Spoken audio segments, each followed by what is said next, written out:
আসসালামু আলাইকুম এভরিওয়ান, আমি তামান্না নাসির। আশা করছি যে যেখান থেকে আমার ভিডিওটি দেখছেন সবাই ভালো আছেন, সুস্থ আছেন। আপনারা রেগুলার যারা আমার ব্লগ দেখেন তারা হয়তো জানেন যে আমি কয়েকদিন আগে একটা ডাইনিং টেবিল কিনেছি। আর আমার ডাইনিং টেবিলের চেয়ারগুলোর জন্য আমি কিছু কভার অর্ডার করেছিলাম একটা ফেসবুক পেজ থেকে, এবং কোয়ালিটি সব কিছু মিলিয়ে ডিটেলস একটা ভিডিও আপনাদের সাথে শেয়ার করছি। তো আশা করব যে আপনারা ভিডিও প্রথম থেকে শেষ পর্যন্ত দেখবেন, তাহলে যাদের এরকম কিছু নেওয়ার ইচ্ছা আছে তারা সুন্দর একটা ধারণা পাবেন। আর আমি যেই পেজ থেকে প্রোডাক্টগুলো নিয়েছি সেই পেজের ডিটেলস আমার এই ভিডিওর ডেসক্রিপশন বক্সে দেওয়া থাকবে। আমি স্ক্রিনে তাদের নাম্বারও দিয়ে দিব। তো আপনারা চাইলে তাদের সাথে যোগাযোগ করে আপনাদের পছন্দ মতো যেকোনো কালারের ডিজাইন কাস্টমাইজ করে তাদের কাছ থেকে প্রোডাক্ট নিয়ে নিতে পারেন। তো চলুন আর বকবক না করে আপনাদের সাথে শেয়ার করি। তো আমার ডাইনিং টেবিলের চেয়ারগুলোতে যেহেতু আসলে ফেব্রিক আছে, তো সেটা আসলে ময়লা হয়ে যাওয়ার একটা সম্ভাবনা থাকে। তারপরে যেহেতু আমার বেবিরা আছে, ওরাও ময়লা করে ফেলবে। তো সেই জন্যই কভারগুলো আমার অর্ডার করা। আর এই তো এখন কভারগুলো আপনাদের সাথে শেয়ার করছি। আর কভারগুলো খুবই সুন্দর একটা প্যাকেটের মধ্যে করে দেয়া হয়েছে। তো প্যাকেটটাও খুবই সুন্দর এবং মজবুত। তাই দেখে ভাল লাগলো আরকি।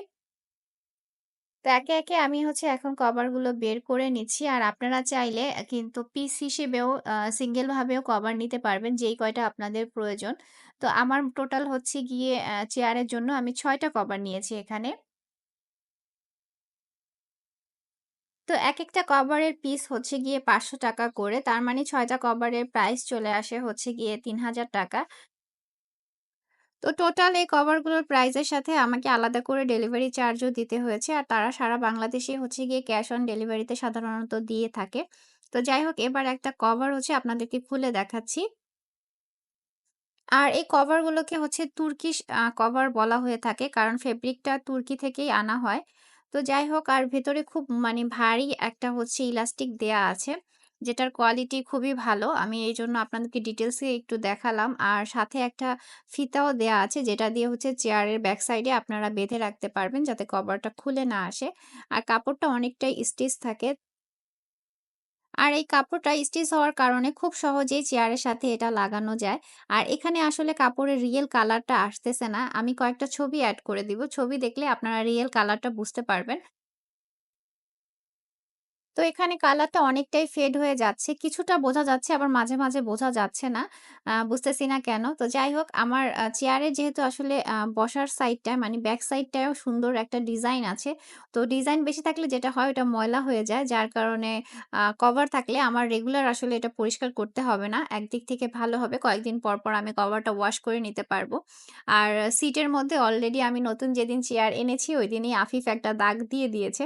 যার কারণেই তাড়াতাড়ি আমার কভারগুলো অর্ডার করা আরকি।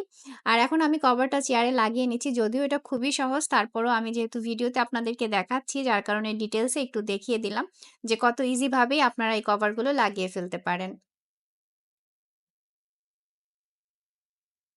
আর যেহেতু নিচের দিকটা ইলাস্টিক আছে, যার কারণে খুব সহজে এটা চেয়ারের সাথে আটকে থাকে।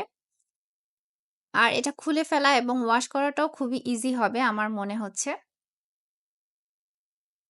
আর শুধুমাত্র নতুন জিনিসটাকে ভালোমতো রাখার জন্য এই কাভারটা ব্যবহার না করে আমার মনে হয় পুরানো কোনো চেয়ারেও যদি কাভারটা লাগিয়ে দেন সেটাতেও একটা নতুন লুক চলে আসে।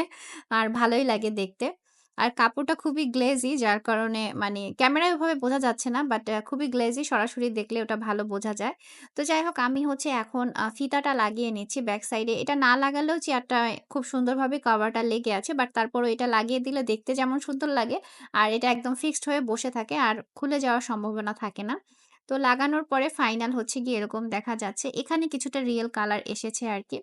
আর যদিও আমি একটু ডার্ক কালার ইচ্ছা করেই নিয়েছি, যেহেতু আসলে বেবিদের ঘর, তো আমি চাচ্ছিলাম যাতে নোংরাটা কম দেখা যায়, সেইজন্য ডার্ক কালার নেয়া। বলতে গেলে কভারগুলো কিন্তু একদম কম দাম না, ভালোই দামি। তবে আমার কাছে এটা হাতে পাওয়ার পরে, এগুলোর কোয়ালিটি দেখার পরে আমার কাছে খুবই ভালো লেগেছে। তখন মনে হয়েছে যে না, দাম দিয়ে একটা জিনিস কিনলেও সেটা আসলে ভালোর কোয়ালিটির পেয়েছি এবং মন মতো হয়েছে আরকি। তো তারপরেও ওভারঅল এখন কেমন লাগছে আপনারা সেটা অবশ্যই কমেন্ট করে জানাবেন। যদিও কভার ছাড়াই ডাইনিং টেবিল দেখতে বেশি ভালো লাগে, বাট কিছুই করার নেই। আমাদের র‍্যান্ডম ইউজ এর জন্য আসলে কভারটা এখন দরকার ছিল। যেহেতু বাচ্চা-কাচ্চা একদম ছোট, ওরা একটু বড় হলে হয়তোবা আর লাগবে না। তো সোফা কভার সেলার এই পেইজে আমি আরো বিভিন্ন ডিজাইন, কালার, প্রিন্টের কভার দেখেছি। বাট আমার কাছে এই কভারটাই বেশি ভালো লেগেছে। তাই এটাই অর্ডার করেছিলাম।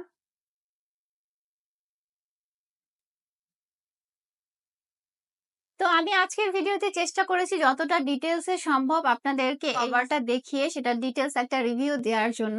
আর ব্যবহার করার পরে এটা কেমন আমাকে সার্ভিস দেয় সেটা হয়তোবা কিছুদিন ব্যবহার করলে তারপরে আমি আপনাদেরকে জানাতে পারবো।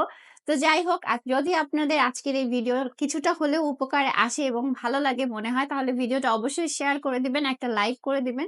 আর যারা নতুন আমার ভিডিও দেখছেন এখনো আমার চ্যানেলটা সাবস্ক্রাইব করেননি এবং আমার পেজটা ফলো করেননি তারা অবশ্যই আমার YouTube চ্যানেল এবং Facebook পেজটা ফলো করে দিবেন এবং চ্যানেলটাও সাবস্ক্রাইব করে দিবেন। তো দেখা হচ্ছে খুব শীঘ্রই নতুন ভিডিও নিয়ে। সেই পর্যন্ত সবাই ভালো থাকুন, সুস্থ থাকুন। আল্লাহ হাফেজ। আসসালামু আলাইকুম।